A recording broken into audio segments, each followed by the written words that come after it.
a todos. Estamos por comenzar el webinar 3 de MEJ1, de Civilización Antigua, los orígenes de Israel, el periodo bíblico. Habíamos visto la clase pasada un asunto medular para ir concatenando todos los temas vistos en la plataforma de las lecturas que ustedes han estado analizando, haciendo resúmenes, comentarios, etcétera.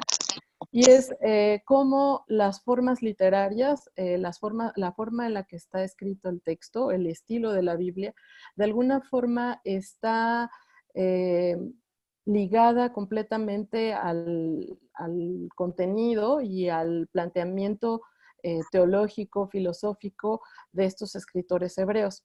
Entonces, yo les estaba dando una presentación que de alguna forma nos iba a servir para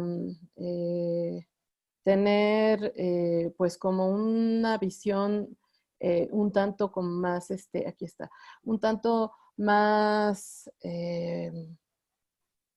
completa de cómo se van viendo estos aspectos de ideas o de la mentalidad hebrea. Entonces, tenía como objetivo dentro de esta sesión que ustedes observen y analicen cómo las formas literarias expresan las ideas de pensamiento y las ideas, perdón, y el pensamiento hebreos.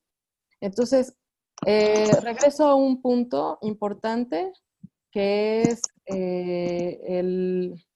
el hecho de que, bueno, cuando nosotros elaboramos un mensaje, por ejemplo, yo puedo decir, bueno, tus ojos son simétricos y son muy apreciados por el canon occidental y ya estoy elaborando un mensaje comunicativo, pero no es lo mismo que les diga tus ojos son como palomas, por ejemplo, ¿no?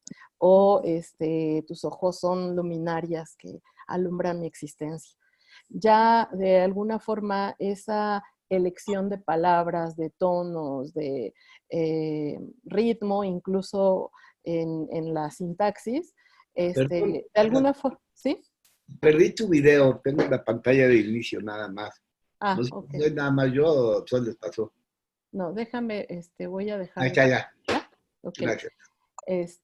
Lo que les decía entonces es que si nosotros elaboramos un mensaje con ciertas palabras, con cierta entonación y ritmo, le queremos dar un ritmo a nuestro pensamiento y por eso elegimos esas palabras para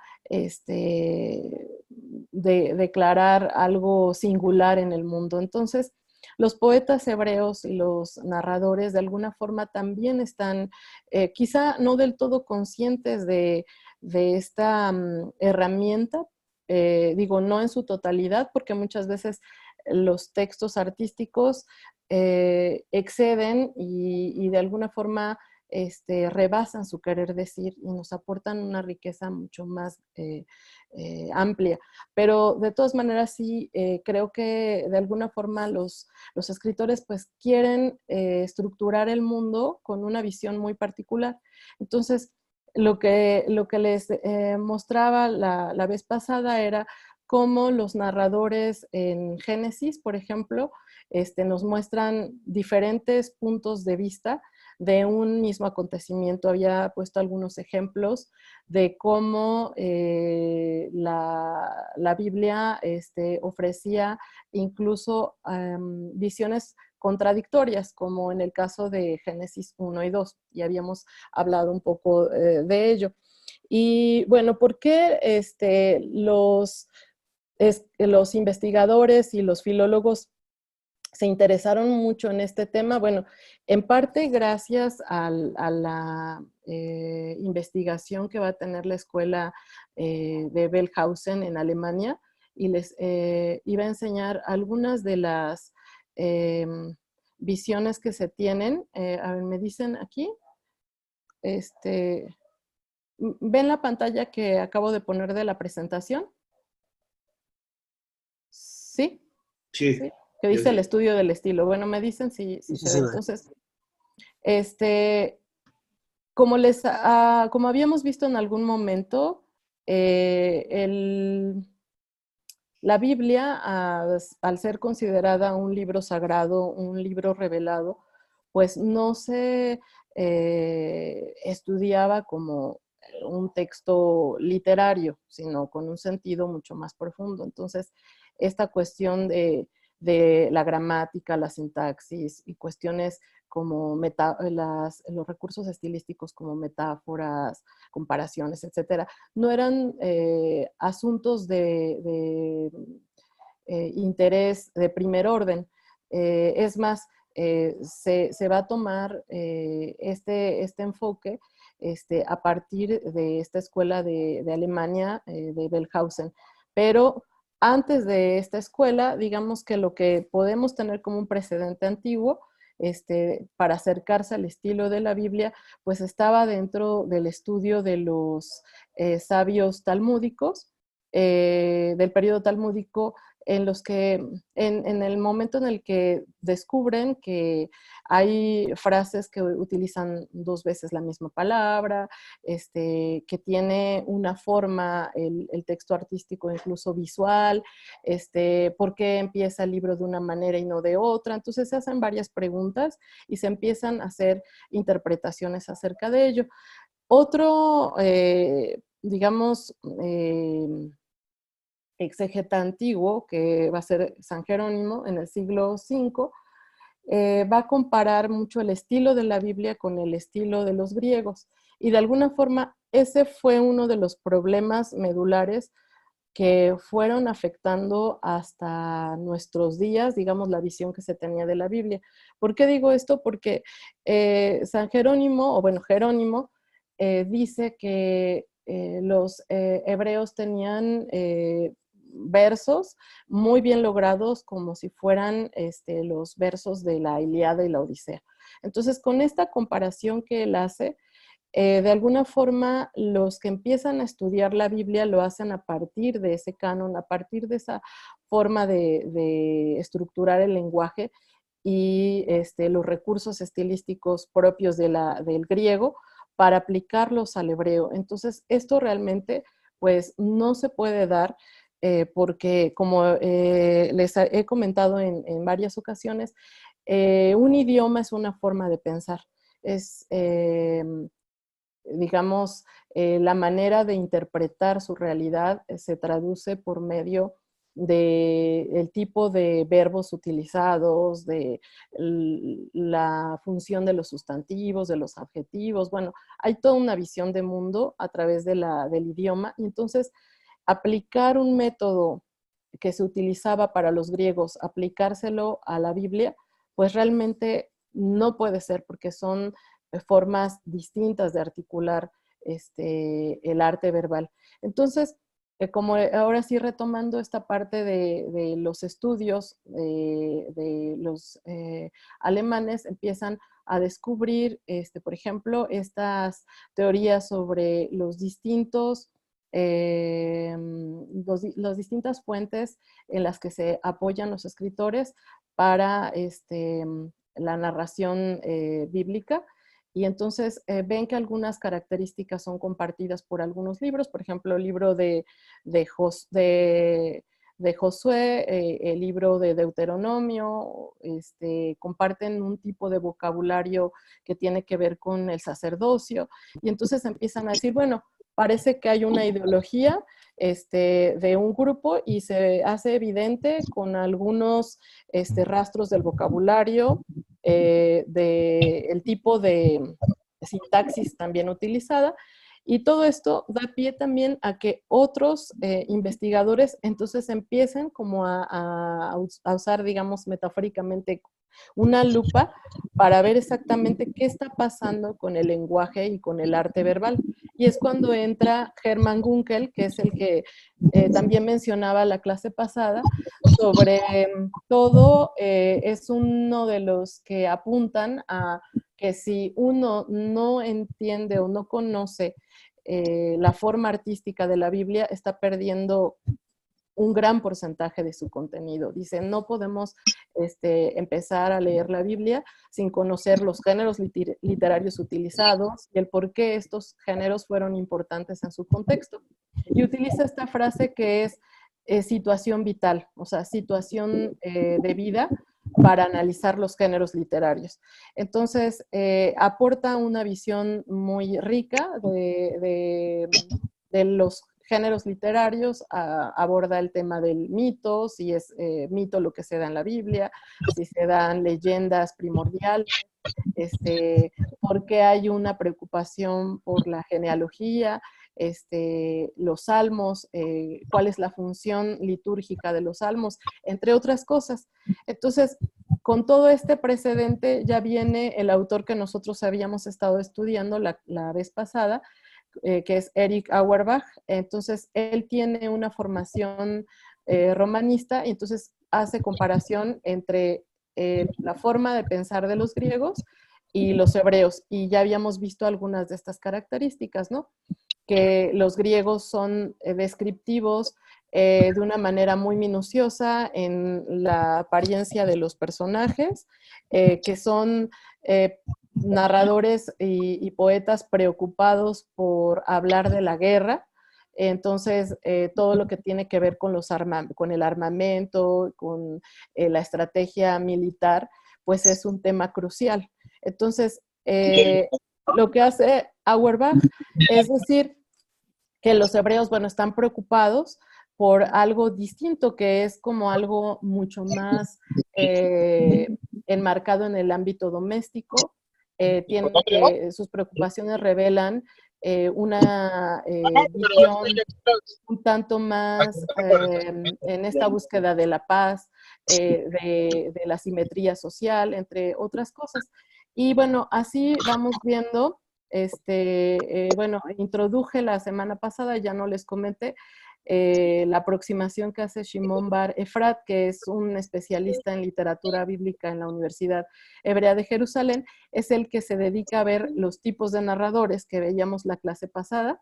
De alguna forma, este investigador, al conocer el hebreo ya de una manera mucho más especializada, ya no es como en esta formación de conocer el griego y de conocer de manera somera digamos, los rasgos de la literatura bíblica, sino ya se mete a profundidad al idioma y nota algunos rasgos que empieza a aportar nuevas visiones acerca de la narrativa bíblica. Está este otro investigador de la Universidad de Arizona, que es Herbert Schneidau, que va a hablar acerca de la peculiaridad de los hebreos en el contexto antiguo. Robert Alter, les estoy haciendo como un repaso rápido de quienes han estudiado la narrativa bíblica para que posteriormente ustedes con esta curiosidad intelectual pues profundicen o busquen en internet, o si les interesa alguno, yo a lo mejor les puedo pasar un link.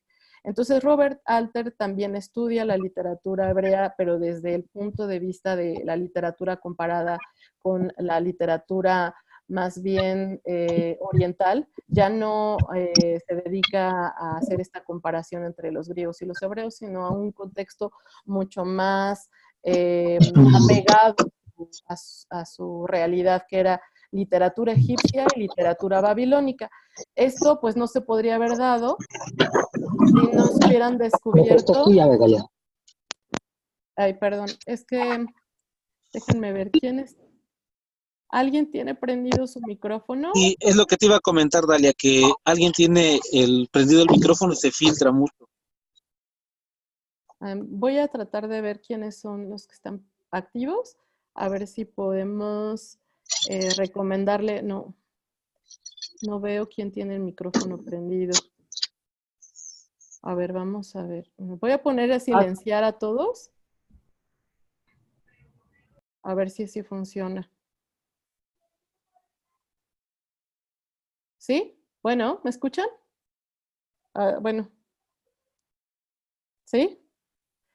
Entonces, lo que tenemos es, como les decía, un conocimiento ya en esta época sobre todo ya a mediados del siglo XX, un conocimiento de la literatura antigua producida en Babilonia, en Egipto, en toda esta región que había estado perdida esta literatura.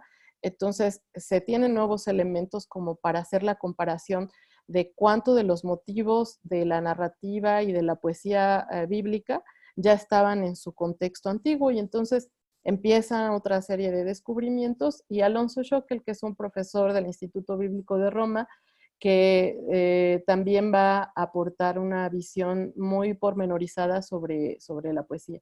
Entonces, ya después de que les di rápido como todos estos enfoques, les voy a ir mencionando cómo se van aplicando en este estudio que estábamos haciendo sobre la narración. Entonces, otra vez regresando al tema medular de la narración en hebreo, bueno, está hecha a base de una construcción de un acontecimiento desde un punto de vista de un narrador, y bueno, va mirando el mundo a través de una visión muy particular. En ocasiones puede conocer todo lo que está pasando en los acontecimientos, y en otros momentos el narrador simplemente está como al margen de la acción, de lo que en términos literarios se llama diégesis, que es la historia que se está contando. Entonces aparece como alguien externo, y entonces nos dice, bueno, esto sucede o sucedió por tales razones, de acuerdo a estas fuentes. Yo no tengo acceso a todas las fuentes, y bueno, esto es lo que les puedo contar. Esto sobre todo lo vemos en el libro de Reyes y Crónicas, que nos dice, estas historias sobre los reyes se sacaron del libro tal, o sea, del otro libro de los reyes, o del otro libro de tal autor, y se mencionan algunas fuentes. Entonces aquí pongo los ejemplos. Entonces veíamos que lo especial de la narrativa bíblica es que, a diferencia de otras literaturas que por lo regular se elige un narrador o si acaso dos, aquí teníamos 5 narradores diferentes, como si cada uno aportara una visión del acontecimiento, pues que nos presenta como otro acento, otro enfoque. Y esto, de alguna forma, para los que han estudiado la literatura y que estudian la expresión humana como reflejo también de la forma de pensar, muestra de alguna forma la preocupación que tenía este pueblo por la igualdad y por la justicia. ¿Qué quiero decir con esto? Bueno, que dentro de esta idiosincrasia hebrea, era importante para ellos que no hubiera un relato superior a otro, o sea, no hubiera una persona con la idea de una jerarquía mayor a otro, por esta cuestión incluso que se muestra también en el contenido de la narrativa, que es que todos descienden de un mismo hombre, que es Adán. Entonces ninguno es superior a otro porque provienen del mismo hombre. Y esto, les digo, tiene que ver incluso con los narradores, que son diferentes focos de aproximación a los eventos, y que el redactor final o que el escritor que decidió colocar las historias de esta manera, pues estaba con esta sensibilidad de tener por lo menos como una idea más democrática de construir la historia, o de construir esta historia del pueblo de Israel. Entonces, esa es una cuestión que estábamos tocando la vez pasada. La otra que estaba ya hablando después era la caracterización de personajes en la narrativa. Es muy interesante porque les decía que, bueno, hay una construcción muy escueta de los personajes en el aspecto físico, que nada más nos dice, era viejo, era muy bella, era fuerte, era justo, o sea, nos da primero nos da una descripción muy somera, si acaso en el caso de Esaú y de Jacob, que se dedicaban cada uno a un tipo de actividad económica, y que uno era velludo, el otro era lampiño, y no se menciona más. Entonces, estas descripciones tan escuetas, tan carentes de detalles, de alguna forma lo que les explicaba la clase pasada es que para muchos esta visión tiene que ver también con la conceptualización que tienen de lo divino. O sea, Dios es algo que no es como materialmente accesible, sino más bien es su interior, son sus acciones sobre el mundo, es su personalidad, de alguna forma lo que más se revela a través del texto. Entonces, los personajes, al igual que el personaje, el protagonista o uno de los protagonistas de esta literatura sagrada, pues tiene entonces esta particularidad compartida. ¿Sí me explico? O sea, los personajes, sí, sí, sí. Perdón, no, sí, justamente lo que iba a hacer era ampliar un poco lo que estabas diciendo. Justamente se menciona cuando se estudia el Tanaj y demás, que no se dan especificaciones más grandes porque no aportan a lo que realmente se quiere llegar, que es, como tú decías, toda la cuestión de las acciones, del aprendizaje y de toda esa parte. Entonces, por eso es que si hay a veces que marca algunas cuestiones de la cuestión física o personalidad, es porque esa parte sí nos va a influir, digamos, en lo que se quiere llegar como enseñanza, digamos, o como punto específico. Muy bien.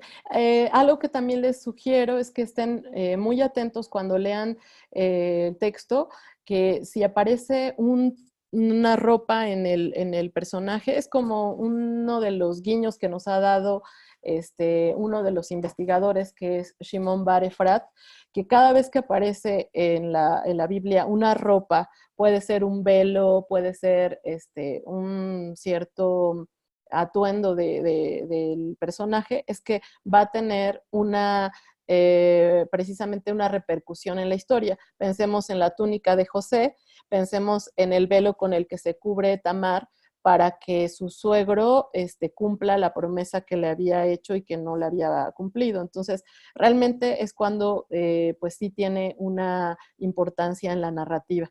Perdón, Luego, sí. ya que hablas de José, me gustaría resaltar dentro de lo que estás diciendo que nos menciona que tenía 17 años al principio de su historia. Y es relevante porque vamos a saber que era inexperto, que era joven, se acicalaba y se peinaba todo el tiempo por lo mismo, porque tenía 17 años. Después lo vamos a ver cómo se vuelve un experto en gobernar, pero es un tiempo futuro. Sí, claro. Bueno, ese tipo de detalles pues nos ayudan a comprender más la historia. Por ejemplo, también el caso de Abraham e Isaac, analizar más la edad de Isaac cuando es llevado a la queda, bueno, al sacrificio, que, bueno, ha despertado como mucha, eh, ha despertado la curiosidad de los estudiosos de pues profundizar en la personalidad de Isaac a partir de su edad, ¿no? Porque muchos dicen, bueno, es que el término era que era un joven más que un niño, o sea, que es llevado a esta situación. Ya no, o sea, un niño no preguntaría, ¿no? ¿A dónde vamos, padre? Sin embargo, un adulto pues ya tiene a lo mejor la opción de decidir si continúa con su padre o no. Bueno, o sea, tendría muchísimas implicaciones, ¿no? Con respecto a Entonces, esto, Rashi, que es el exégeta por excelencia de la Biblia, él dice que tenía 37 años, porque al final de la Perashá dice que nació Rebeca. sí. Y ella tenía 3 años cuando él fue a la queda, él le llevaba 40 años, fue cuando se casaron. Entonces Rashi explica que tenía 37 años, no era ni tan joven ni tan niño. Sí, claro. Entonces, bueno, pues, de todo eso podríamos entonces seguir enlazando, digamos, como el tema. Pero lo que bueno, continúo hablando de la caracterización de los personajes y que les decía la vez pasada que la construcción indirecta es lo más importante. O sea, no es tanto lo que se dice de ellos, sino qué dicen ellos y cómo se comportan. Y esto también les decía que tiene que ver incluso con la misma idea de Dios. O sea, Dios no es algo que se pueda, no se va a definir de una manera tan directa, sino que se va construyendo, vamos terminando de conocerlo o vamos viendo diferentes facetas de la personalidad divina a través de toda la Biblia, al igual que los personajes se van construyendo y van aportándose más elementos de información, como es en el caso de Abraham, como es en el caso de Moisés, que va teniendo pues matices, ¿no? Su carácter y su personalidad. Entonces, esto es lo que más pesa. Ahora, del estilo, ya pasamos a otra cuestión, que serían los recursos literarios que más se utilizan en la narrativa bíblica y que de alguna forma permiten una construcción muy peculiar de las historias. Bueno, es sobre todo las figuras de dicción, que son el manejo o el uso de la palabra, de los sonidos en un relato, que se pierden obviamente en la traducción. Los que saben hebreo, pues a lo mejor no tienen este problema como los que nada más tienen la traducción, pero los remitía a Génesis 11, en donde está el relato de la construcción de la Torre de Babel. Para los que han leído el texto bíblico, se habrán dado cuenta de que el texto hace un juego con las palabras, como una especie de, como si fuera una onomatopeya, una reproducción de lo que pasa en la confusión de la lengua. Les voy a decir la frase que más subrayo. O sea, estoy leyendo el capítulo 11 de Génesis y dice, Nilvanale benim benisrefa lisrefa. Cuando dicen en el versículo 3, y se decían unos a otros, fabriquemos ladrillos y cosámoslos bien quemados, y los ladrillos les sirvieron de piedras y el betún les sirvió de argamasa. Entonces, la manera que tiene el escritor hebreo de mostrar cómo se va a dar una confusión de lenguas es humorísticamente enredando la lengua del lector. O sea, ya lo está sintiendo, o sea, se está enredando su propia lengua para hablar de una confusión de los idiomas. Otro que me gusta mucho, el de Génesis 1, que dice, bueno, el que dice que el viento Beruach Elohim merrajefet al Bnei Hamaim. O sea, ese es como el viento de Dios sobre la faz del abismo. O sea, es como si escucháramos las rocas que se está estrellando entre el viento y el agua, está sonando. O sea, para los hebreos esto es algo muy importante, que lo resaltan ya los lingüistas más actuales, es que para el hebreo el lenguaje es espectáculo. O sea, es más, cuando Moisés les dice, bueno, está la narración de que el pueblo está atestiguando la revelación de Dios, dice, y el pueblo vio las voces o vieron las voces, o sea, dice en hebreo tal cual, así vieron las voces. Y muchos dicen, ¿cómo es esto que vieron las voces? Bueno, es que en el hebreo es tanto el sonido como la cuestión casi gráfica de la escritura, ¿no? Entonces, esto se va a tomar de manera constante en todo el texto, ¿no? Hay paronomasias, que son repeticiones como de sonidos, como nosotros en español diríamos homófonos, o sea, cuando ocupas casar y casar, uno de casar como de matrimonio y el otro una acción de cazar un animal. Entonces, suenan igual, pero obviamente tienen un significado distinto. En hebreo se ocupan mucho estos, lo vemos también en Arum y Arumim. Arum es astuto y Arumim son desnudos. Entonces se juega mucho con las palabras. ¿Para qué? para que el escucha esté atento a la revelación del lenguaje. O sea, esa es como una de las cuestiones que también se traspasan en la forma artística y que tienen que ver con el pensamiento. O sea, el Shema Israel, o sea, el escucha Israel, o sea, no es solamente de estar atento al mandamiento, sino escucha al espectáculo del idioma, porque el idioma te va a revelar algo, o sea, algo de la realidad que tú no estás siendo consciente. Entonces, eso se ocupa mucho, igual que la literación, la sonancia. El ritmo también, bueno, van a utilizar diferentes velocidades, digamos, dentro de la narrativa. Hay momentos que son sumamente veloces, sobre todo la parte de los primeros 11 capítulos, por ejemplo, de Génesis, van a ir de una manera muy veloz, o sea, como de un capítulo a otro se puede destruir la humanidad, o de un versículo a otro cambia la historia, y hay otros en donde da la sensación de que todo va pasando, todo está haciendo un acontecimiento más pausado. Esto por el manejo de, entre más verbos se acumulan en una oración, de una manera, de una forma tras otra, entonces de esa manera nos da velocidad en la narración. Cuando se ocupa más como esta descripción del ambiente o del espacio, entonces da una sensación de quietud.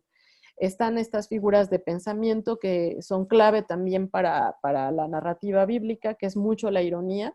En el caso de los profetas, a lo mejor ya lo verán, pero casi todos los nombres de los profetas clásicos, por ejemplo, tienen una vuelta a su nombre. O sea, el nombre, recuerdan que en hebreo la raíz dice mucho del personaje, ¿no? Entonces, Jonah, que es Jonás, es paloma, y es el personaje que todo el tiempo está descendiendo. O sea, es una ironía, porque Dios le dice, ve a decirle a Tarshish, que estaba en el norte, ¿no? La capital de Nínive, y, y entonces le dice, ve espérenme, estoy recibiendo un mensaje de alguno de ustedes, ve a Nínive y él se va a Tarshish, ¿no? Entonces cada vez va yendo más abajo, va descendiendo hasta que llega al mar y luego al gran pez. Entonces es una ironía su nombre, Irmiyahu, que es Dios levanta, ¿no? Y todas sus profecías hablan de destrucción, de qué va a pasar con la ciudad de Jerusalén. O sea, es toda esta cuestión de darle la vuelta al nombre del personaje a través de la ironía, que justamente es lo que quiere alertar, ¿no? Que tenemos que estar atentos al movimiento de las cosas que pueden darse, que pueden dar un giro. Y bueno, todo esto también nos lleva a pensar a otra cuestión que era la focalización que yo les decía. A diferencia de los griegos que dan una visión constantemente de la panorámica, o sea, de las ciudades, de las guerras, de las casas, el foco de atención del narrador hebreo siempre son los rostros. Ahora sí que es algo muy emotivo, muy sustancioso el que, digamos, si lo queremos ver así, en este relato religioso es que Dios está muy preocupado por la vida de los hombres. O sea, está atento a lo que le pasa a un hogar hebreo, a un hogar judío que lo ha perdido todo, o que está triste, o que no tiene para comer, una viuda, o que no sé, está preocupado por la salud de su hijo. O sea, es un relato muy íntimo, es un relato muy de la mishpaja, o sea, de la familia. Y es algo pues que llama mucho la atención porque para toda la literatura antigua no les importaba esto. O sea, les importaba la genealogía de los reyes, ¿sí? La historia de los dioses. O sea, era como ver en la gente importante. Y aquí es a la gente más débil, más frágil, más vulnerable. Y entonces es este acercamiento el que nos permite ver como una forma de ver el mundo muy peculiar, muy distinta, muy humana, que, bueno, va a atravesar todo el Tanaj, no solamente la Torá, sino todo el Tanaj. Y aquí también quería resaltar cómo siempre en el pensamiento hebreo, a través de la literatura, a través de la forma artística, se nota una preocupación por la simetría. Esta asimetría que se ve en estas formas binarias del día, la noche, lo femenino, lo masculino, tuvieron hijos e hijas, lo de arriba, bueno, Maim, Shamaim, o sea, esta idea de que el mundo se construye a partir de sus contrarios, lo vamos a ver incluso en su narrativa, como vemos en la estructura del libro de Éxodo. O sea, Éxodo está compuesto por 40 capítulos, justamente la mitad del libro, en esa mitad está el decálogo, y tenemos como una simetría entre las historias de genealogía, la ley, y luego tiene una parte de narración. Entonces, como si el poeta o el artista o el que recogió todas esas historias estuviera consciente también de esta belleza de construcción del mundo que está a partir de una totalidad, pero que está compuesta por sus dos partes. Entonces les quería enseñar, digo, porque no nos da mucho tiempo para ir pormenorizadamente viendo cada caso, pero así lo podemos encontrar en varios libros. O sea, este es nada más un ejemplo y una gráfica de cómo encontramos una simetría de los géneros literarios que se encuentran insertos dentro de la narrativa, pero podemos verlo en otros textos. Entonces, como que ya yendo a, bueno, para cerrar esta parte de la narrativa y pasar a la poesía, vamos a tomar como algunas conclusiones de lo que les dije. Entonces, primero, bueno, la forma artística, la elección de los hebreos por una prosa más historiorizada que mítica, nos lleva a pensar que los hebreos quisieron distinguirse del resto de los pueblos, que ocuparon el verso, todos ocuparon el verso, o sea, háblese la literatura de Homero, la literatura egipcia, los que quieran, todos estaban en versos. Los hebreos fueron los únicos que lo hicieron en prosa. Y aparte, que no hay un predominio del mito, sino de la historia. O sea, por eso el relato parece como si fuera un libro histórico, porque de alguna manera es la posición que toman los escritores. Segundo es entonces el tema de libertad y de igualdad, que, bueno, tenían esta preocupación los hebreos al ser un pueblo constantemente subyugado, se refleja, como les decía, en la inclusión de los narradores, que no hay quien pese más que otro. O sea, hay 5 visiones distintas y así lo vamos a ver a lo largo de toda la Biblia. Pareciera que hasta se contradicen, pero no es contradicción, es inclusión. Luego la preocupación por la enseñanza desde el marco de la familia, se nota en la insistencia de ciertos motivos y técnicas que ya habíamos mencionado, este acercamiento a las casas, a los problemas domésticos, a los rostros. Bueno, la lengua se concibe como revelación, también habíamos visto esto con las figuras de dicción. Luego la idea de Dios es que se construye a través de sus acciones en el mundo, no en su apariencia. Era esta cuestión que les decía de mostrar que, no sé, David frente a Goliat no era nada, era como algo que no iba a dar mucho y sin embargo es el que gana la batalla, es como el Dios rey de Israel frente a todos los otros dioses que aparentemente, pues en cuestión incluso de número y de materialidad, parecieran superiores, pero es como, no son superiores, o sea, es la fuerza interna la que es más grande que lo demás, ¿no? Y la otra cosa que también se ve es la economía del lenguaje.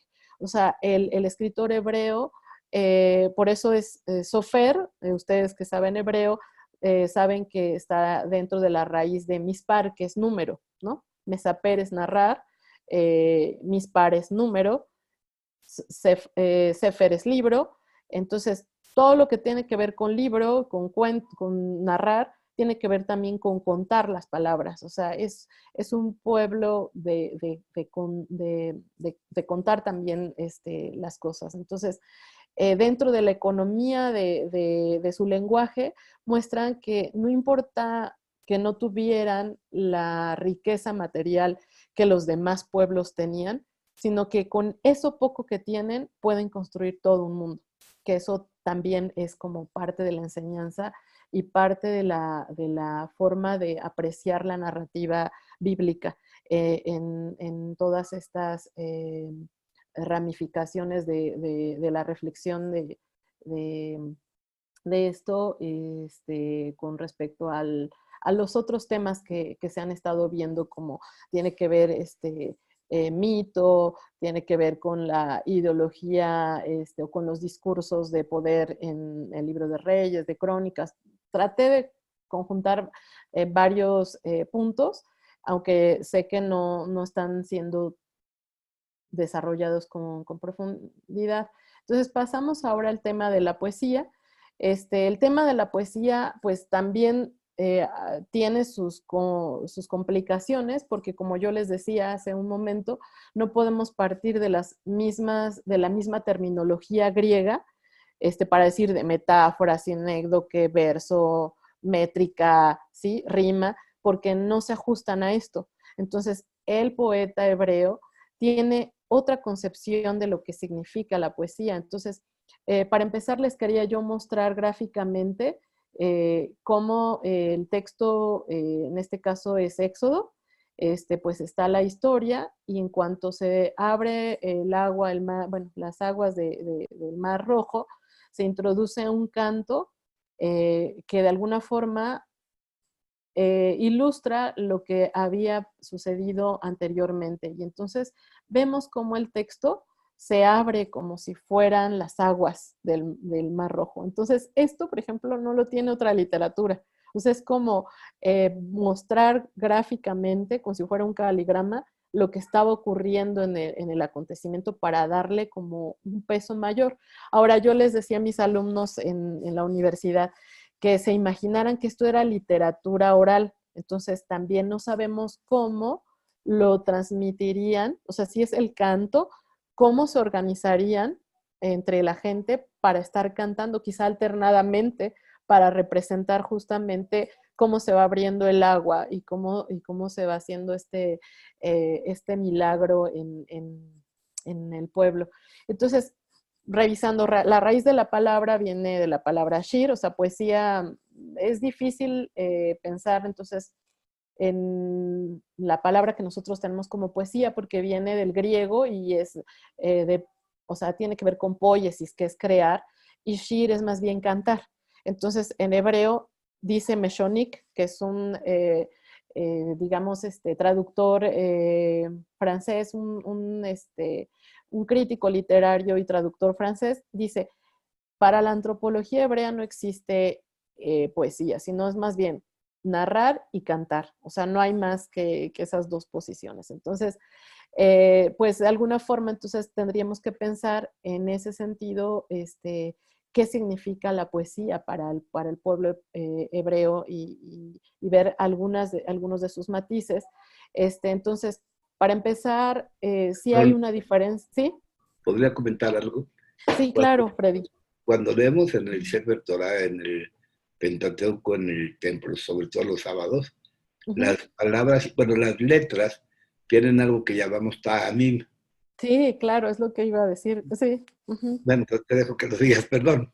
No, Ya. no te preocupes, no te preocupes. Sí, bueno, tam significa sabor y tamim significa ritmo, que es lo que les iba a mostrar. Bueno, hay muchos que ya son expertos, pero los que no, estos simbolitos que tenemos aquí arriba no estaban en el manuscrito antiguo. Todos estos que estoy señalando, sí, que aparecen aquí, son, digamos, los nekudot, que tienen tres funciones para que lo tengan en cuenta. Son notas musicales, son acentos de las palabras y también son signos de puntuación.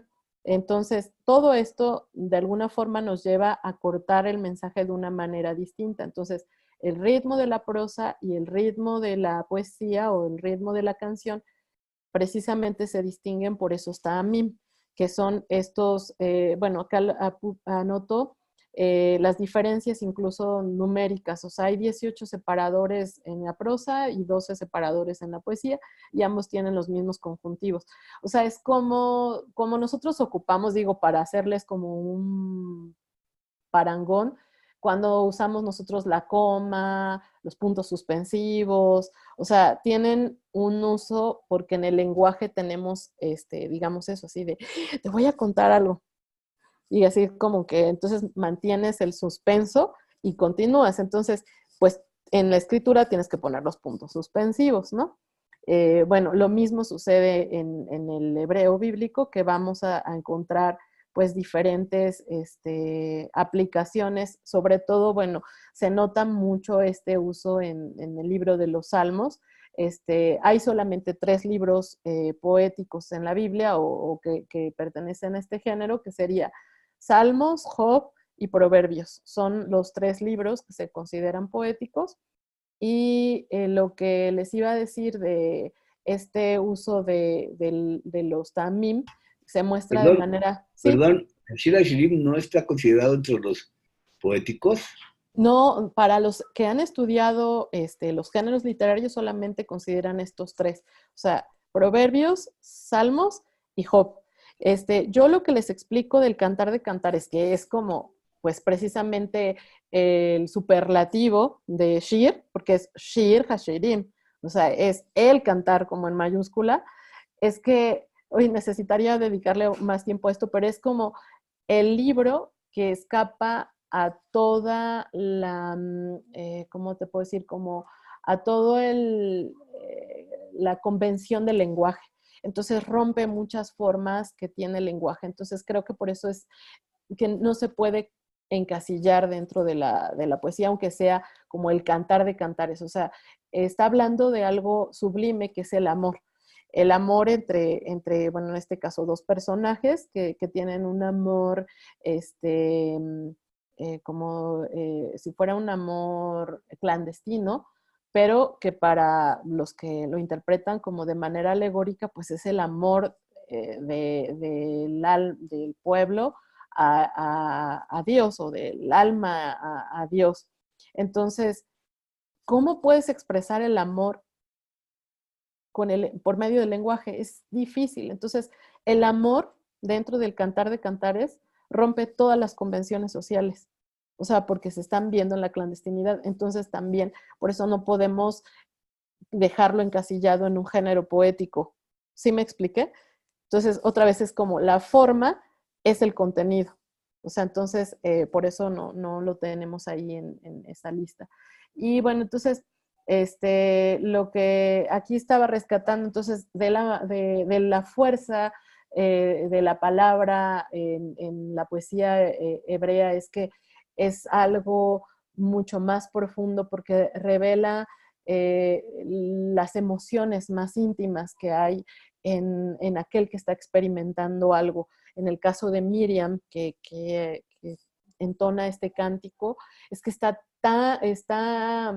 siendo, digamos, testigo ocular de un acontecimiento que va contra como la naturaleza. Entonces, ¿cómo puede traducirlo? Bueno, mediante la canción, porque la canción te lleva a una posibilidad incluso más fina que la narración, que el relato. Entonces, digamos que los orígenes de la Biblia, digamos que si ustedes recuerdan el pasaje que les sugerimos leer, que era el personaje de Lamech o Lemech en hebreo, está relacionado con los primeros instrumentos musicales.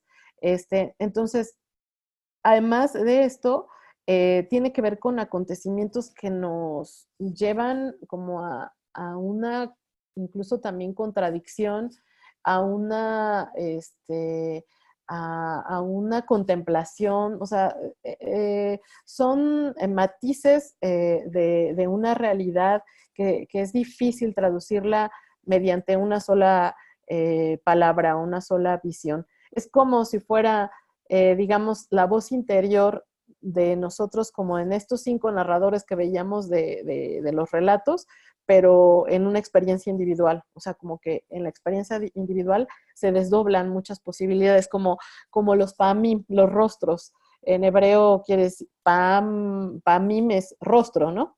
Pero prácticamente estás diciendo rostros, porque nosotros tenemos muchos rostros, ¿sí? O sea, no somos como de una sola cara porque somos diferentes dependiendo de la situación.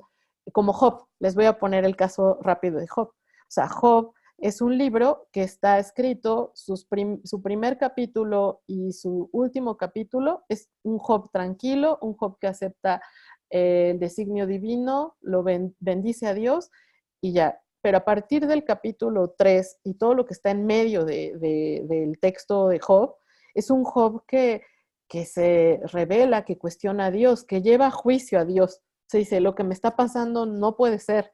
O sea, es un Job confundido, casi es un joven torbellino. Yo lo traduzco así como está en un cúmulo de emociones y de sentimientos, y eso lo lleva a la poesía. O sea, el lenguaje poético es una ebullición de sensaciones y de sentimientos que los salmistas también lo tienen. O sea, de hecho, un salmo van a encontrar que no es posible también clasificarlo como un salmo de alabanza o un salmo penitencial o un salmo,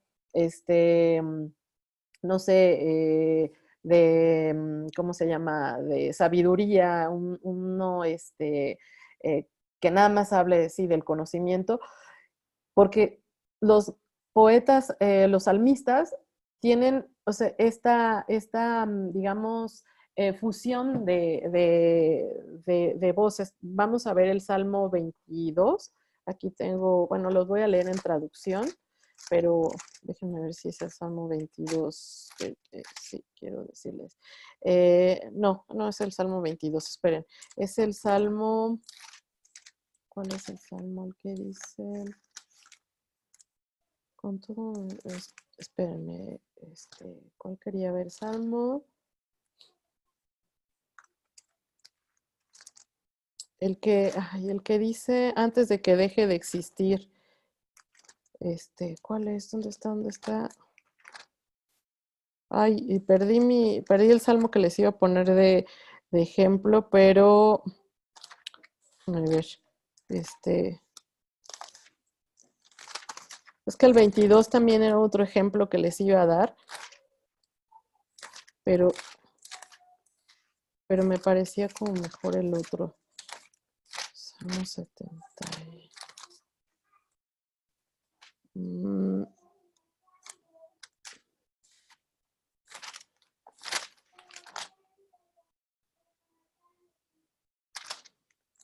Ay, perdónenme, no encuentro el que les quería leer. Bueno, veo el 22. Dice, Dios mío, ¿por qué me has abandonado? ¿Por qué estás tan lejos de mi salvación y de las palabras de mi clamor? Dios mío, de día clamo y no respondes, y de noche, pero no hay para mí reposo. Entonces está en esta angustia, ¿sí? Por esta, quizá por una enfermedad, por una situación de persecución, no lo sabemos, y dice después, sin embargo, tú eres santo, que habitas entre las alabanzas de Israel. En ti confiaron nuestros padres, confiaron y tú los libraste. O sea, ¿cómo pasa de, ¿por qué me has abandonado? Y de repente, mis padres, o sea, sin embargo, tú eres santo, en ti confiaron nuestros padres, confiaron y tú los libraste, a ti clamaron y fueron librados, en ti confiaron y no fueron decepcionados. Y luego, pero yo soy gusano y no hombre, oprobio de los hombres y despreciado del pueblo. O sea, arrepentimiento, exaltación de Dios, angustia, o sea, tiene como una acumulación, como vieron, pues muy grande de emociones. Entonces, esto es lo que va a tener la poesía bíblica en general. Es como, algunos hasta dicen que es como una visión estratosfórica, se me olvidó el término, pero es como cuando vienen muchas luces, digamos, alumbrándote y entonces te quedas como mareado. Es un término que se le ha dado incluso a los proverbios, cuando también se le van dando como diferentes matices a la sabiduría o a la necedad, y te van diciendo, es esto, es esto, es esto, es esto, es esto. Entonces como que empiezas a sentirte en una visión una visión múltiple de las cosas, y entonces tenemos esto. Ahora, tomo como ejemplo este fragmentito chiquito de Bereshit, otra vez, que es un fragmento poético, el más antiguo que se tiene de la Biblia, y dice, Vayomer lemech lenashaf, Ada betzila shmakoli nashi lemech azana imrati.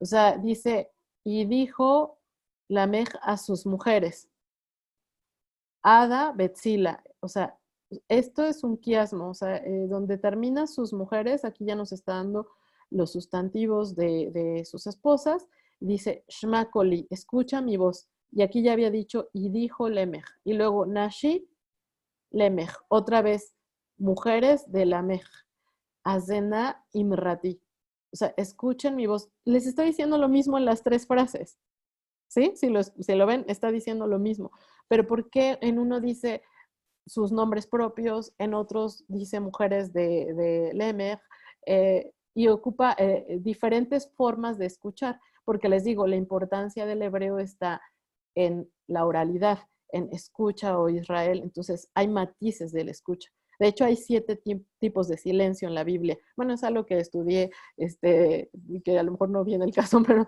hay 7 tipos de silencio en la Biblia. Entonces, hay también diferentes tipos de escucha, ¿no? Hasta aquí, por ejemplo, tiene Hasená, les digo, es como traducirlo a orejea, ¿no?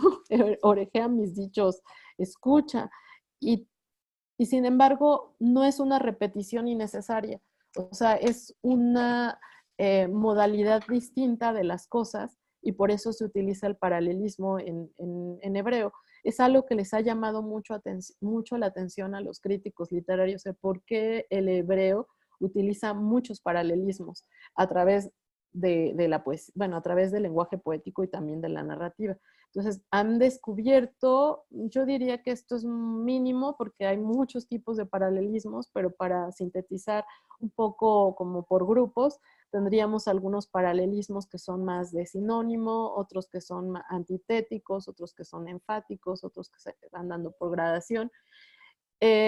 Alonso Schockel, que fue uno de los últimos que mencioné dentro de los críticos de la Biblia, por ejemplo, él dice que el paralelismo es una forma de estructurar algo, o esa repetición es porque hay mucha emoción, o sea, no es porque tenga falta de vocabulario, sino que le ha emocionado tanto a la persona un acontecimiento que tiene que recurrir a esa repetición.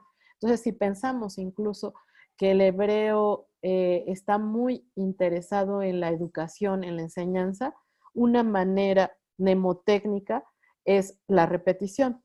O sea, los niños aprenden precisamente por esa repetición. Entonces, es un recurso para la memoria, pero también es un recurso para poner atención de como si fuera, nota las diferencias, como como en estas imágenes que tenemos, no sé, un personaje que tiene aparentemente la misma ropa y te pasan como 2 o 3 planillas y dices, no, pero es que le falta el sombrero, a este le falta el bigote, a este le falta.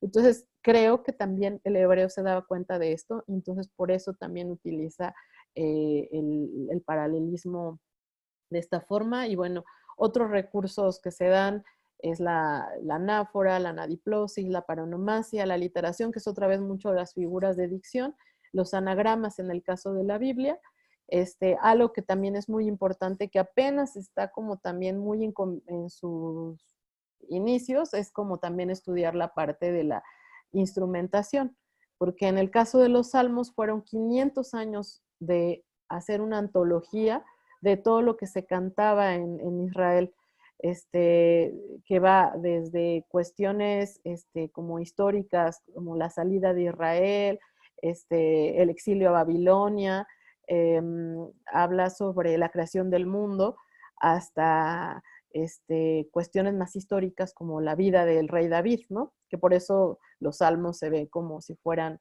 o tradicionalmente la composición de David. En realidad son 73 salmos, que están escritos al estilo de David.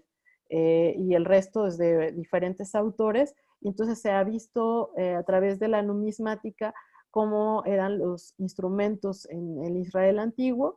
Algunos se han tratado de hacer, bueno, se han hecho hipótesis de reconstrucción, pero pues nunca vamos a saber exactamente cómo sonaban esos instrumentos.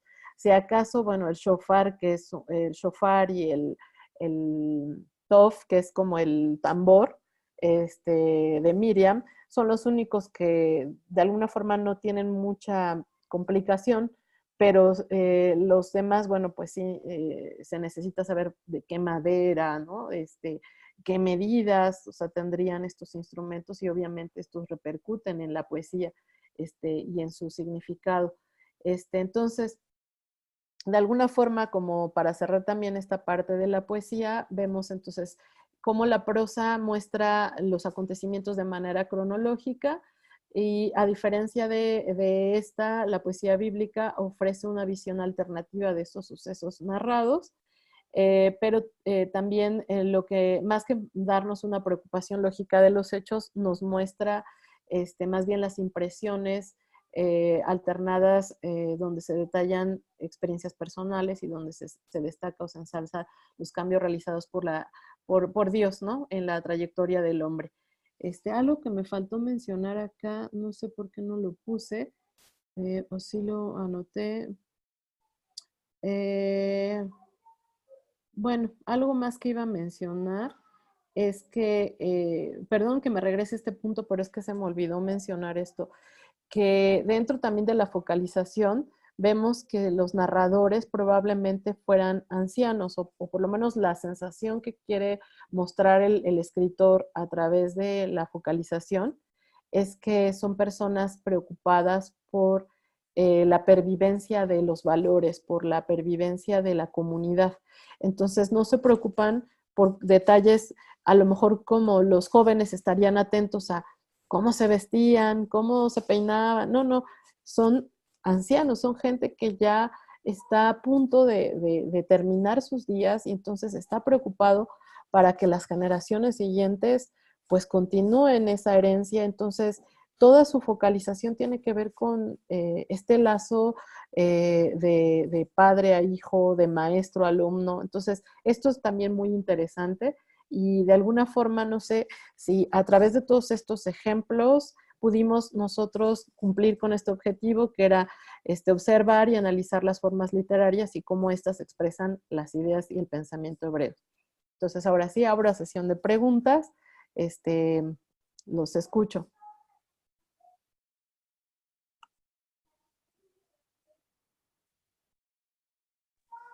¿Sí? ¿Alguien?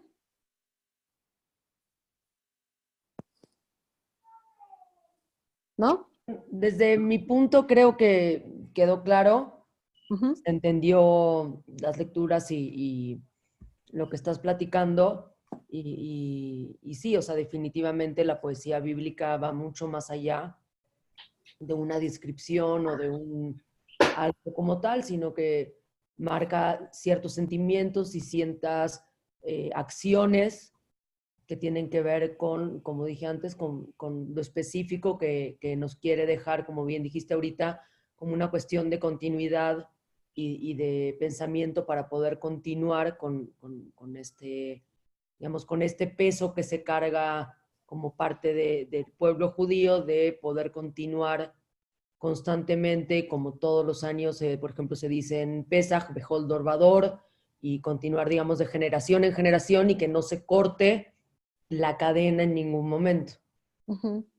Sí, algo también que ahorita que mencionaste una palabra, me hizo recordar algo que ya no tomé en cuenta en la exposición, es que la poesía, por ejemplo, también recurre como a esta comparación con la naturaleza, a esta admiración y contemplación de la naturaleza. Es como si regresara al tiempo en el que el hombre no había perdido esa raíz con la tierra. O sea, si pensamos que el hombre es Adamá, entonces está relacionado con la tierra y sus frutos, O sea, los árboles y a su vez todo esto con los animales, con la, digamos, sí, con la naturaleza en toda su Sí, extensión.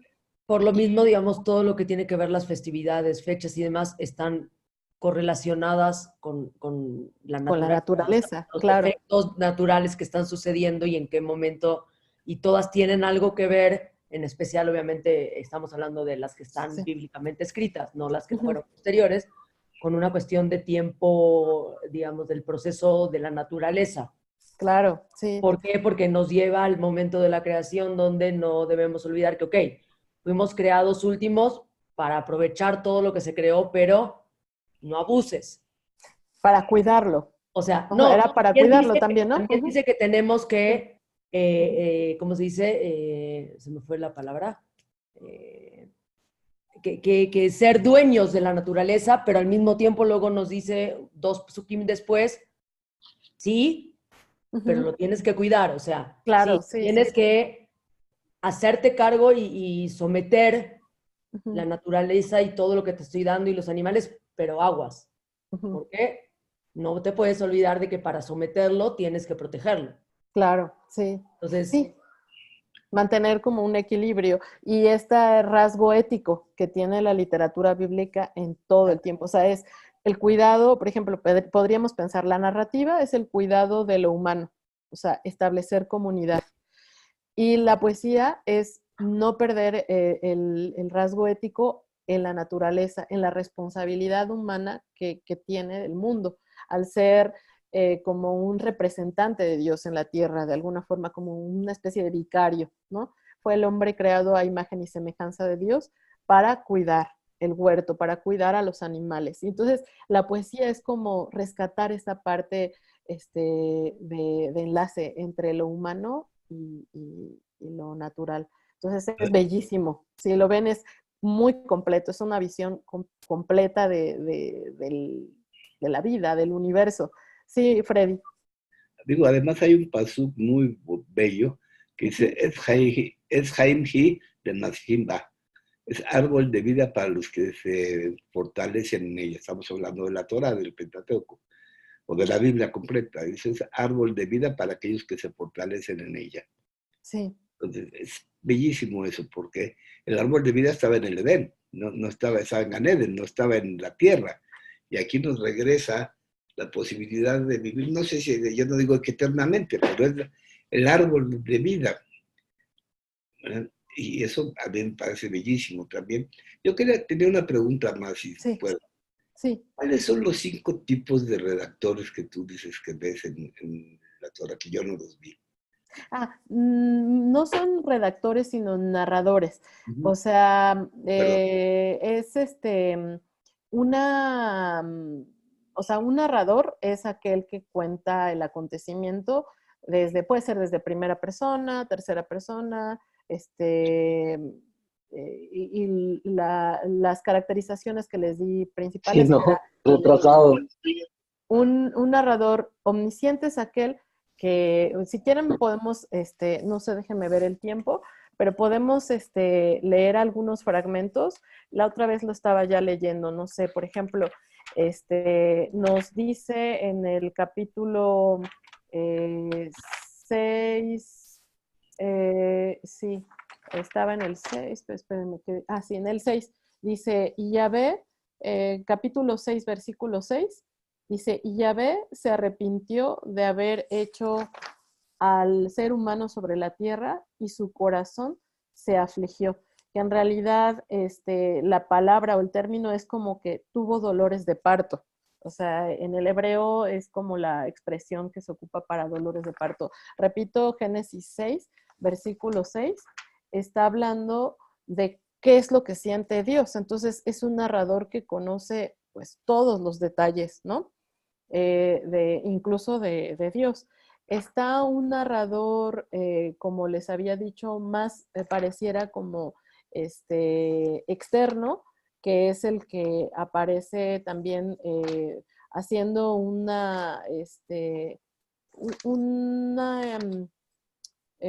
comentario sobre las costumbres que se llevan a cabo en la tierra y que encuentra en el relato esa explicación y dice, se los había leído la vez pasada, que da detalles como mucho más objetivos. O sea, en el Génesis 2:11, que dice, el nombre del primero es Pishón, es aquel que bordea todo el país de Javilá, allí donde se encuentra el oro.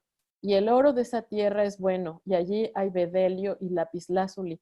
O sea, estos datos de las piedras preciosas, que en este caso era una resina que posiblemente venía del acadio Buduljú, y la otra que era la referencia al Pishón, que es también un río difícil de identificar, que puede ser el río Nilo, según Flavio Josefo supone que es el Ganges o el Indo, o sea, todos esos datos así como muy objetivos, muy específicos, nos lleva a pensar que se trata de un narrador pues mucho más interesado en la cuestión material, en la cuestión objetiva del espacio-tiempo.